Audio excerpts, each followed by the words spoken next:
வேட்டையன் ரஜினியோடைய மிக முக்கியமான படம். ரஜினியோட முக்கியமான படத்தையும் தாண்டி லைக்காவுக்கு ரொம்ப முக்கியமான படம் வந்து இந்த படம். அதை விட பார்த்தீங்கன்னா ஞானவேல் அவருக்கு ரொம்ப ரொம்ப முக்கியமான படம். காரணம் என்னென்னா, ஜெய்பீம்னு ஒரு படத்தை எடுத்து அது ஒரு விமர்சன ரீதியாக ஒரு படம், ஒரு குறிப்பிட்ட ஜாதி விமர்சனம் பண்ண படம் அப்படிலாம் சொல்லி இது பண்ணிட்டாங்க. அது நல்ல காலம் ஓடிடியில் வந்த படமாக ஆயிடுச்சு. தேட்டரில் வந்ததுன்னா வேறு விதமாக மாறி இருக்கும். ஓகே, அந்த அடையாளத்தை அழிக்கக்கூடிய ஒரு படமாக அதான் பார்த்தீங்கன்னா மூணாவது படமே ரஜினிகாந்த் படத்தை இயக்கிறதுக்கு ஒரு பெரிய அதுக்கு ஒரு பெரிய விஷயமாக ஆகணும். சரி, இதில் வந்து வேட்டையனில் ஞானவேல் வந்து என்ன சமூக அரசியல் ஏதாவது சொல்லியிருக்காரா அல்லது வேறு என்ன இது பண்ணியிருக்காரா? ஆல்ரெடி வந்து இது கூட ரிவீல் ஆகிடுச்சு. வந்து ஒரு என்கவுண்டர் போலீஸ் ஆஃபீஸராக நடிச்சிருக்காரு ரஜினிகாந்த் அப்படின்னு. இந்த போலி என்கவுண்டர் சம்மந்தமான ஒரு விஷயத்தை தான் இந்த கதையில் சொல்லியிருக்காங்களான்னு இப்போ இந்த ரைட் ஓகே. இது வேட்டையன் படத்திற்கான டப்பிங் ஒரு பக்கம் போயிட்டுருக்கு. அதெல்லாம் முடிஞ்சுட்டு ரிலீஸ் எப்போங்க அப்படின்னு அக்டோபர் 10 கங்குவா கூட இந்த படம் மோதுமா அப்படின்னு ஒன்று ஞானவேல் ராஜா கங்குவா படத்தினுடைய ப்ரொடியூசர் 2 கையும் தூக்கிட்டார். நாங்கள் வந்து இந்த பரிசோதனை முயற்சியெல்லாம் எங்களால் பண்ண முடியாது. வேட்டையன் வந்தால் அது ரஜினி சார் படம், அது அடித்து தூக்கிடும், அது வந்து ரணகலம் பண்ணிடும், நாங்கள் பாட்டுன்னு ஒதுங்கிடுவோன்னு ஏறக்குறைய அவங்க டேட்டே அனௌன்ஸ்மெண்ட் பண்ணிட்டாங்கன்னு. ஓகே, அப்போ வந்து அக்டோபர் 10 இல்லைன்னு தீபாவளியை முன்னிட்டு அக்டோபர் 30க்கு இந்த படம் போகுமா, இந்த படத்தை ரிலீஸ் பண்ணுவாங்களா, அனௌன்ஸ்மெண்ட் பண்ணுவாங்களா அப்படின்ற இடத்தில் தான் எனக்கு தெரிஞ்ச ஒரு சின்ன ஒரு இதுனா, இதை ரஜினி விரும்ப மாட்டார் அப்படின்ற ஒரு காரணம் என்னென்னா, அக்டோபர் 31 ஆல்ரெடி அமரன் படம் தீபாவளியை முன்னிட்டு சிவகார்த்திகேயன் நடிப்பில் ராஜ்கமல் பிலிப்ஸ் தயாரிப்பில் அந்த படத்தை அறிவிச்சிட்டாங்க. பொதுவாகவே வந்து ரஜினிகாந்துக்கு வந்து ஒரு பெரிய இது உண்டுங்க. என்னென்னா, இந்த வளரும் கலைஞர்கள் அப்புறம் வந்து இந்த இளைய தலைமுறைகள் இவங்களெலாம் வந்து என்றைக்கும் தொந்தரவு கொடுத்த ஒரு ஹீரோவாக அவர் கிடையாது. நீங்கள் எம்ஜிஆர் சிவாஜி காலகட்டங்களில் பார்த்தீங்கன்னா, அப்போ இருக்கிற அந்த புது ஹீரோக்கள் அல்லது வந்து அது இளைய தலைமுறைகள்லாம் பார்த்தீங்கன்னா, இவர்களை எதிர்த்துலாம் நீங்கள் எதுவுமே பண்ண முடியாதுங்க. அவர்களை சார்ந்து தான் இருக்கணும். அது பல உதாரணங்கள்லாம் சொல்லலாம். வந்து ஜெய் கணேஷில் ஆரம்பித்து முத்துராமன்லேருந்து இன்னும் வந்து எம்ஜிஆருக்கு தம்பியாக இருப்பாங்க, அல்லது வந்து எம்ஜிஆருக்கு வந்து மச்சனாக இருப்பாங்க, இல்லை சிவாஜிக்கு தம்பியாக இருப்பாங்க. இப்படி அவர்களை சார்ந்து தான் இருக்கணும். என்ன காரணம்னா, இவர்களை மீறி எதையும் வந்து நீங்கள் வந்து எக்ஸ்போஸ் ஆகிடக்கூடாதுன்னு அதில் உடச்சிக்கிட்டு வந்தவர் மேபி எனக்கு தெரிஞ்சு பார்த்தீங்கன்னா ஜெய்சங்கராக இருக்கலாம். அந்த விவாதத்துக்குள்ளே நம்ம போக வேணாம். ரஜினியை பொறுத்த வரைக்கும் என்னென்னா, நீங்கள் வாங்க, உங்ககிட்ட திறமை ஆண்டவன் கொடுத்தது, அது நீங்கள் இங்கே நடிக்கணும், இந்த இடத்துல பெரிய ஆளாக தான் என் கையில் ஒன்றும் இல்லை, ஆண்டவன் கொடுத்தது. நீங்கள் மட்டும் நடிங்க, உங்களுக்கு அதிர்ஷ்டமும் வாய்ப்பும் நல்ல கதையும் அமைஞ்சிங்கன்னா நீங்கள் சூப்பர் ஸ்டாராக வாங்க, அதில் என்ன தப்பு அப்படின்னு தான். இதுக்கு ஒரு நல்ல உதாரணம் அப்படின்னு சொன்னோம்னா, சாமி படத்தினுடைய வெற்றி விழா. அந்த வெற்றி விழாவுக்கு முன்னாடி ரஜினி எந்த பட விழாவிலும் கலந்துக்க மாட்டேன்னு அடம்பிடிச்சிட்டு இருக்கார். முடியாதுன்றார். அப்போ ரஜினியும் வைரமுத்து பேசிக்கிட்டு இருக்காங்க, ஒரு மொட்டை மாடியில் பேசிக்கிட்டு இருக்காங்க. ஃபோன் அடிக்குது, ஃபோனை எடுக்கிறாரு. எடுத்தோடனே எதிர்முனையில் பாலச்சந்தர் பேசுகிறாரு. ரஜினி பாலு பேசுகிறேன் அப்படின்றாரு. சார் சொல்லுங்கள் சார் பதட்டமாகறார். அவர் கையில் வச்சு இந்த சிகரெட்டை கூட கீழே போட்டு மிதிச்சிடுறாரு. ஏன்னா அந்த அளவுக்கு குரு மேலே ஒரு பக்தி. நம்ம தயாரிப்பில் சாமி படம், ஆமாம் சார், போட்டு படம் பார்த்தா சூப்பர் சார் அப்படின்னாரு. அதனுடைய ஒரு வெற்றி விழா வச்சுருக்கிறேன், நீ வரணுமான்னு. சார் உங்களுக்கே தெரியுமே, நான் சமீபமாக எந்த வெற்றி விழாவுக்கும் கலந்துக்கிறது இல்லை சார் அப்படின்னு. மற்றவங்க வேறு, நான் வேறு வா ரஜினி அப்படின்னு. ஓகே சார், நான் வரேன். இந்த ஒரு வார்த்தை தான், மற்றவங்க வேறு நான் வேறு வா அப்படின்னு பாலச்சந்திரன். ஓகே சார் இருந்துச்சு. பார்த்திங்கன்னா ரஜினி வராருன்னா மீடியா ஒரு பக்கம், ஏன்னா எந்த விழாவிலையும் அந்த சமீபமாக எந்த விழாவிலையும் கலந்துக்காதவர் என்ன பேச போகிறாருன்னு முன் வரிசையில் பார்த்திங்கன்னா வந்து விஜய், அஜித், சூர்யா, விக்ரம் அப்படின்னு அந்த இளைஞர் பட்டாளங்கள், அப்போதைய அந்த ஸ்டார்கள், அவர்கள் வந்து ஒரு பக்கம் உட்காந்துக்கிட்டு இருக்காங்க. அவங்க பார்த்துக்கிட்டு இருக்காங்க.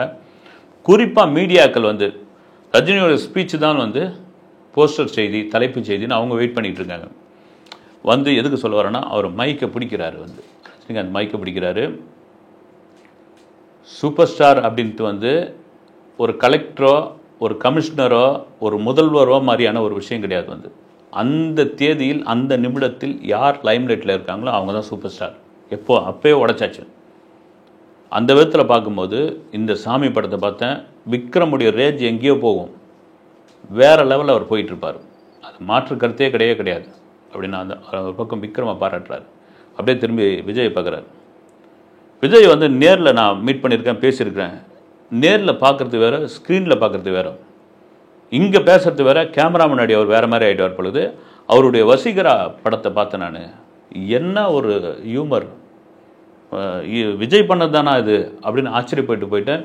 விஜய்க்கெல்லாம் பெரிய இடம் இருக்குது அப்படின்ட்டு அப்படியே அந்த பக்கம் அப்படி பேன் ஆகுது. சூர்யா சொல்கிறார் வந்து ஒரு ஐபிஎஸ் ஆஃபீஸர் எப்படி இருக்கணும் அப்படின்றத வந்து நான் காக்கா காக்காவில் தான் தெரிஞ்சுக்கிட்டேன். நான் பெங்களூரில் இருக்கேன், என் நண்பனோடு இருக்கிறேன். இது மாதிரி காக்கா காக்கா படம் வந்திருக்குது, தமிழில் ரிலீஸ் ஆகிருக்குது, சூர்யா நடிச்சிருக்காரு, படம் நல்ல டாக்கில் இருக்குது, போகலாம் அப்படின்னா அப்போல்லாம் நாங்களாம் மார்வேஷம் போட்டுன்னு படம் பார்க்க போவோம். அது மாதிரி ஒரு மார்வேஷம் போட்டுக்கிட்டு அந்த படத்தை பார்க்க போனேன். நான் வேறு லெவலில் இருந்து சூப்பர் சூர்யா அப்படின்றாரு. அத்தனை பேர் அப்படி மகிழ்ந்து போகிறாங்க. இதுக்கு காரணம் என்னென்னா, இன்றைய தலைமுறை எந்த விதத்திலும் பொறாமப்படாத ஒரே நடிகர் வந்து ரஜினிகாந்த் தாங்க. அவங்க மேலே வந்து சேத்தவாரி அடிக்கிறது, அவங்கள வந்து விமர்சனம் பண்ணுறது, அவன் படம் ஓடுதே அப்படின்னு வைத்தறிச்சல் படுறது, அதெல்லாம் கிடையவே கிடையாது. அது கமலுக்கு உண்டு. அதுவும் கமலும் வந்து வரவேற்கக்கூடிய ஒருத்தர் அந்த இடத்துல வந்து ரெண்டு பேரையும் இந்த விஷயத்தில் ஒரே தராசில் நிறுத்தலாம், இதுவே இல்லை. இப்போ என்ன ஆகுது, ரஜினி அந்த விழாவை அட்டன் பண்ணுறாரு. அட்டன் பண்ணிட்டு வந்து அவருக்குள்ளேயே ஒரு இது வருது. இப்போ சாமி படம்லாம் ஒரு ஹிட்டாகிடுச்சு. இன்றைய அந்த இளைஞர்கள்லாம் வந்து சுறுசுறுப்பாக படங்கள் நடிச்சிட்டு இருக்காங்க. நாமே ஒரு கேப் பண்ணோம். ஏறக்குறைய அவர் சினிமாவை விட்டு விலகிற ஒரு மனநிலைக்கு வந்தாச்சு. அந்த நேரம் தான் KS ரவிக்குமார் கிட்ட பேசுகிறாரு. பேசுன உடனே படத்திற்கு பேர் வந்து சூரப்பான்னு முதல்ல வைக்கிறாங்க. சூரப்பான்னு வச்சு அப்படி இது பண்ணுறாங்க. பார்த்து பேச ஆரம்பித்தார். இல்லை, டைட்டில் எனக்கு இன்னும் உதைக்குது ரவிக்குமார், ஏன்னா படையப்பா மறுபடியும் சூரப்பா சரியா இல்லை. ஓகே சார் அப்படின்ட்டு படத்துக்கு பேரை வந்து ஜக்குபாயின்னு மாற்றுறாங்க. ஜக்குபாய் வந்து நெருத்தந்தியில் ஒரு விளம்பரம் ஒன்று வருது. அந்த விளம்பரத்தில் என்னென்னா, இறைவா என் நண்பர்களை நீ பார்த்துக்கொள், என் எதிரிகளை நான் பார்த்துக்கொள்கிறேன். அது பெரிய பரபரப்பாகுதுங்க. வந்து இறைவா என் நண்பர்களை நீ பார்த்துக்கொள், என் எதிரிகளை நான் பார்த்துக்கொள்கிறேன். ஒன்று எல்லாரும் எடுத்து டீ கடை ஒவ்வொரு இடத்துலையும் வந்து அந்த போஸ்டரையும் அந்த வாசகத்தையும் வச்சு டீகோட் பண்ண ஆரம்பிக்கிறாங்க ரஜினி ரசிகர். இது யாருக்கு சொன்னார்? இது உண்மையிலே இந்த ஜக்குபாய் கடத்தினுடைய கதையா, இல்லது வந்து வேறு யாருக்காவது ரஜினி வார்னிங் கொடுக்குறாரா, இல்லது நண்பர்களாக இருந்த யாராவது வந்து ரஜினி முதுகில் குத்துனாங்களா? இந்த மாதிரியான விஷயங்கள் ஓடிக்கிட்டே இருக்குது. வந்து பேச ஆரம்பிக்கிறாங்க. ஜக்குபாய் படம் வந்து அருணாச்சல சினி கிரியேஷன் சார்பாக தயாரிப்பு, ரஜினியுடைய அண்ணன் சத்யநாராயணா ப்ரொடியூசர், அப்புறம் அவருடைய நண்பர் முரளிதரன், இன்னொரு சத்யநாராயணன் அவருடைய நண்பர், எல்லாம் சேர்ந்து இந்த படத்தை தயாரிக்கிற மாதிரியான ஒரு டிசைன் பண்ணி எல்லாம் ரெடி ஆகுது. டிஸ்கஷன் நடக்குது. திரும்ப டிஸ்கஷன் பண்ணுறாங்க. ஒரு நாள் ரஜினி கூப்பிட்றாரு. இந்த கதையை என்ன தான் நம்ம ஆல்டர் பண்ணி டிஸ்கஷன் பண்ணாலும் வந்து திரும்பவும் படையப்பா சாயல் தான் வருது, வேணாம் ரவிக்குமார், இதை ட்ரா பண்ணிடலாம் அப்படின்னு முடிவு பண்ணுறாரு. அப்படியா சார்ன்றார். ஓகே, ட்ரா பண்ணியாச்சு. வந்து அந்த படத்தை வந்து ஜக்குபாய் எந்த அளவுக்கு வந்து பெரிய ஆடம்பரமாக என்ன விஷயத்தை பேச போகுது, அந்த டிசைனே வித்தியாசமாக இருக்குங்க. ஒரு மாதிரி கன்னு துப்பாக்கிலாம் வச்சுன்னு பில்லாடன் மாதிரியான ஒரு கெட்டப்லாம் வந்து அந்த போஸ்டர் அந்த நேரத்தில் வந்து பெரிய பரபரப்பு உண்டாகிச்சு. வந்து அந்த நேரத்தில் வந்து அப்படியே ட்ராப் ஆகுது. அது பிற்பாடு தான் ரஜினி வந்து கதையின் மீது நிறைய கவனம் எடுத்துக்கணும் அப்படின்ற ஒரு முடிவுக்கு வராரு. இது சொல்கிறதுக்கான காரணம் என்ன அப்படின்னா, ரஜினிகாந்த் வந்து ஒரு பக்கம் நம்மளது வேட்டையன் வருதா, வரட்டும், இன்னொரு பக்கம் வந்து அமரன் வருதா, கங்குவா வருதா, இல்லது வந்து விஜயோடைய கோட் வருதா, தாராளமாக வந்து மாட்டோம்.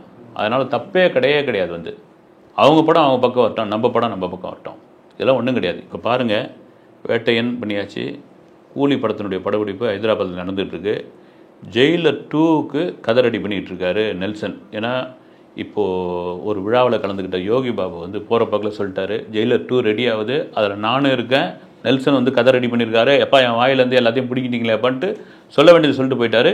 இதற்கிடையில் மாரி செல்வராஜ் ரஜினிகாந்தை மீட் பண்ணியிருக்காரு.